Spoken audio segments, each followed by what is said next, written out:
Savubona, Kia Ora, and Vanakam.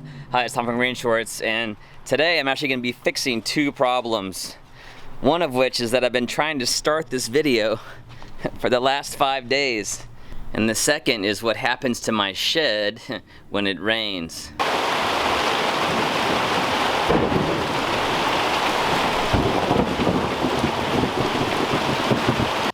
First it was Saturday, and then it was Monday. Thought I'd try and start it Tuesday evening after work. That didn't happen, neither did Wednesday. And today it's Thursday. I think part of my journey here is understanding how my brain works and how it doesn't, where I run into challenges.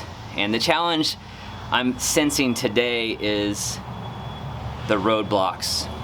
Identifying the things that stop me from moving forward. And because I think if your brain works like mine, then you probably understand this problem. I think I was trying to think about the whole video start to finish, and the questions that I had in that process, I was letting those stop me from moving forward. This is kind of a three-part principle: to identify the roadblocks, know thyself, and then identify the first step, and then just focusing on that one step. My brain wants to jump to the big picture and then think about everything in between where I am now and the finished product, and I just get bogged down. So the first step for me in the deck building project here on the front of the shed is to dig the forms. First, let me backtrack and show you the problem that I'm fixing. This is what happens when it rains. A fatal flaw of this particular shed build is its location, which is at the bottom of a hill. When it rains, the water flows right down and underneath the shed currently. And that's what I want to fix. I've started fixing that problem with the salvaged concrete stoop. So I need to fix the other half of the problem across the rest of the front of the shed. But I don't want to use 100% concrete for that. I think that would be overkill. It would also use a lot of material. Here you can see what happens when it rains and how easily I can fix the problem by just creating some proper drainage. I am going to do a concrete footer all the way across to provide the dam, if you will, to divert the water coming down the hill to the side.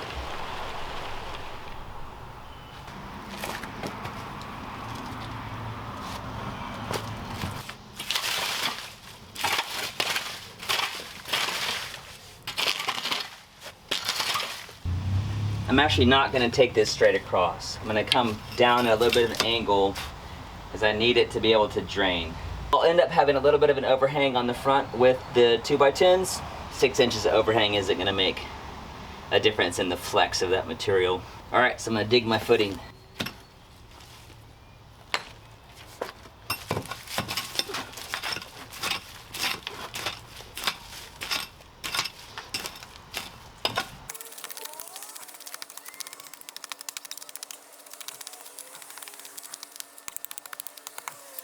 I am in the root zone of my big oak tree here, so I'm going to be careful with the roots. When I encounter a small root like this, I'm going to make sure I chop it off cleanly.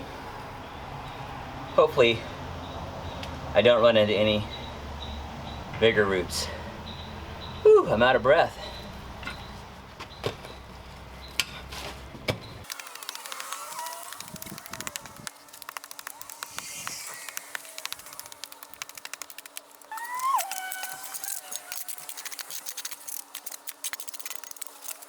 This nice rich soil is going in the garden.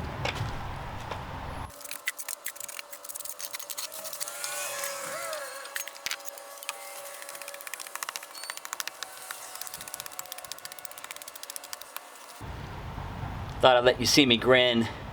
You're seeing me pick.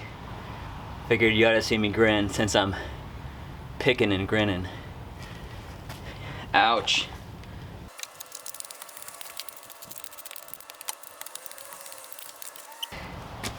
This spade has a story.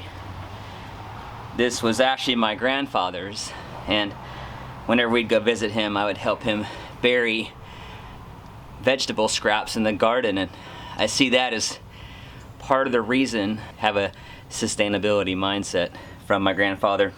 Of course, I put a new handle on it. The handle was broken long ago, but the metal's still good, and it has memories too.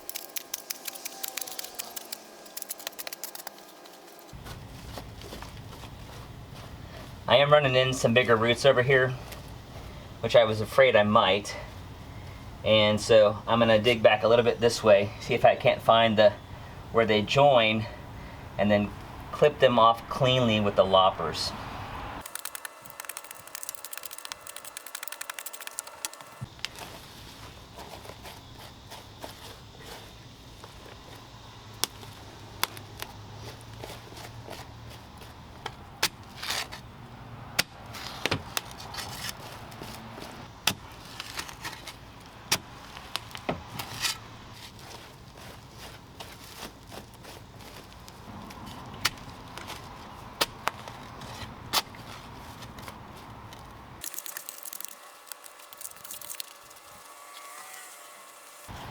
Alright, so I wouldn't be upset cutting 3 smaller roots like that, but there's a much bigger one right here.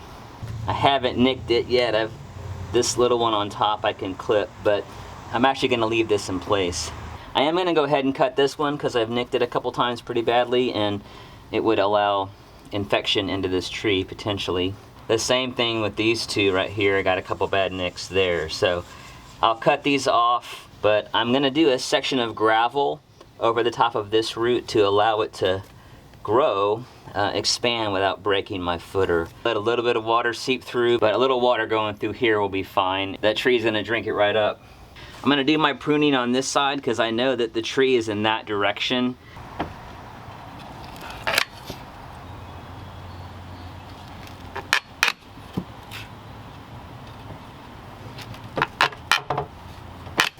A clean cut with the loppers will make sure that this is as disease resistant and bug resistant as possible.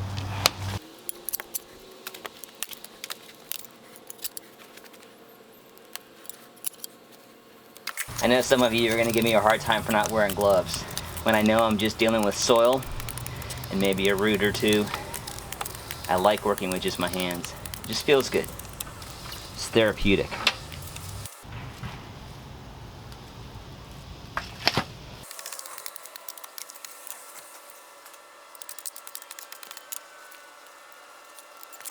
Alright, step 1 is completed. There were a few times along the way here where I wanted to stop and think about the next step, but I forced myself to keep going. Alright, next step, form work.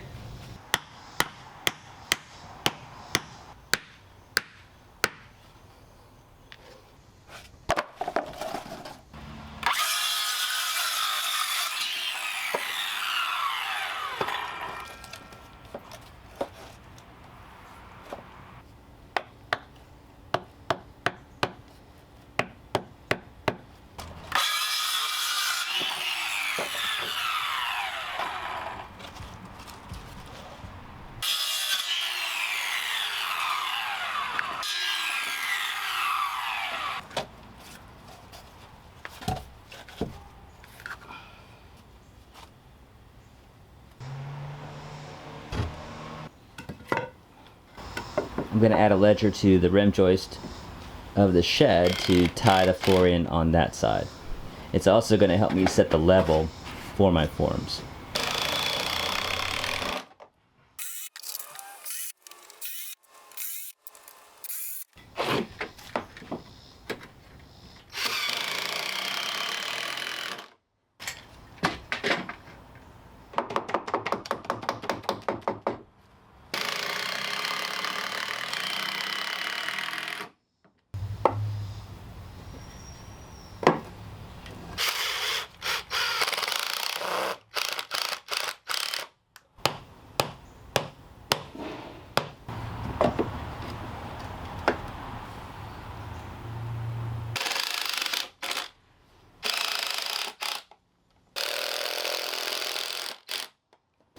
I'm going to use some 2x4 here that's designed to go on concrete, which I salvaged out of the dumpster at the job site across the street.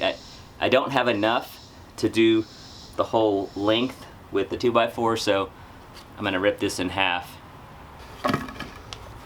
I'll put some screws into this to anchor it into the concrete, and then it'll sit right on the top edge of this back form.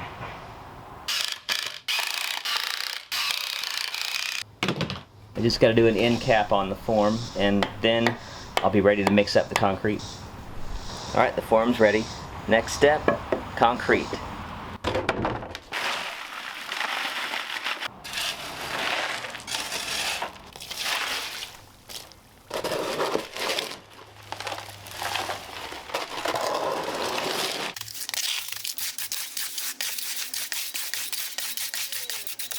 I place the gravel over the root.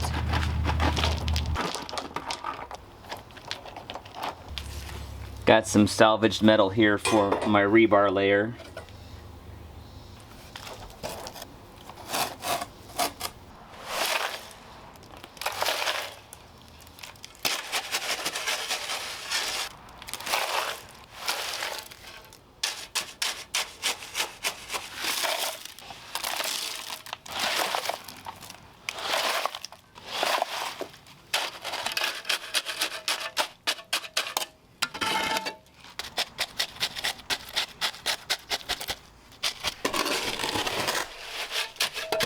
Mixed my second batch a little thicker.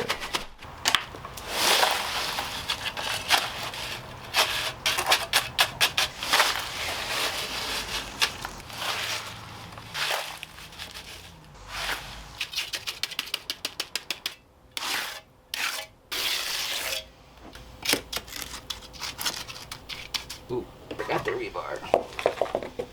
Now that I have that all pretty, I'm gonna undo it.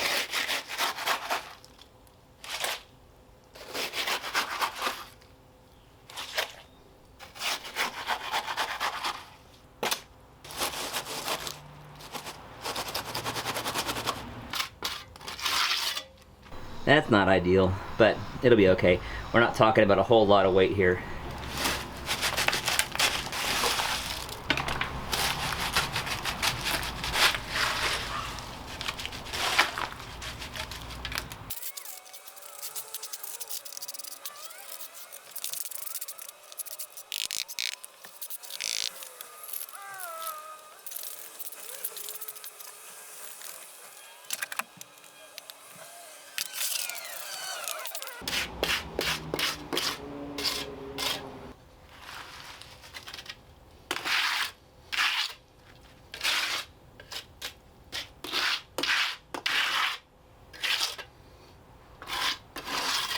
I'm gonna add a little more concrete in front of my bottom plate here to just raise that concrete diversion wall up just a little bit more. My footer is poured, got my bottom plate in place, the ledger's in, and I'm actually gonna let this cure for about 24 hours just so it's hard enough that I can add my flooring on the top of it.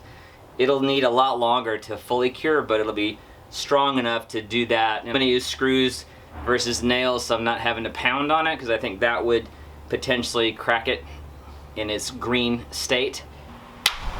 Alright, so it's 24 hours later and the concrete is hardened up nicely. I'm going to go ahead and take the forms off and then put in my floorboards.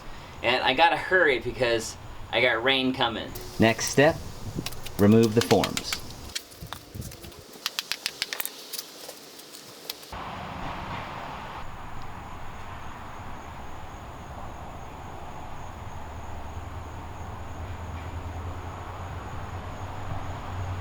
And now I'm going to do a little backfill.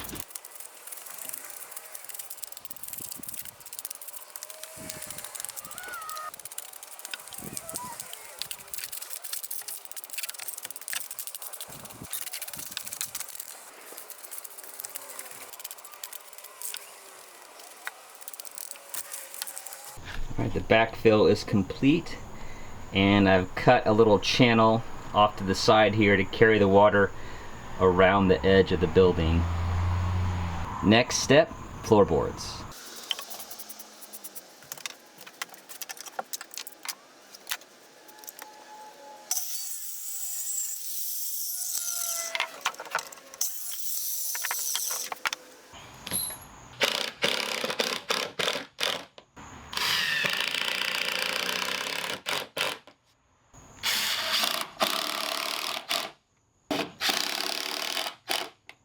continuing with the random theme of this shed, I'm going to use 2x8s, 2x10s, and some 2x6s.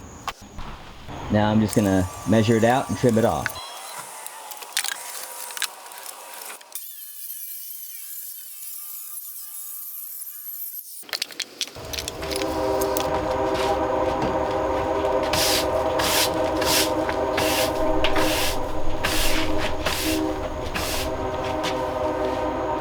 Train's here.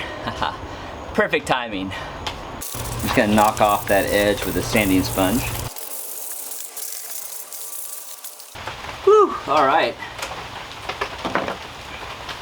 I'm really pleased with how this turned out.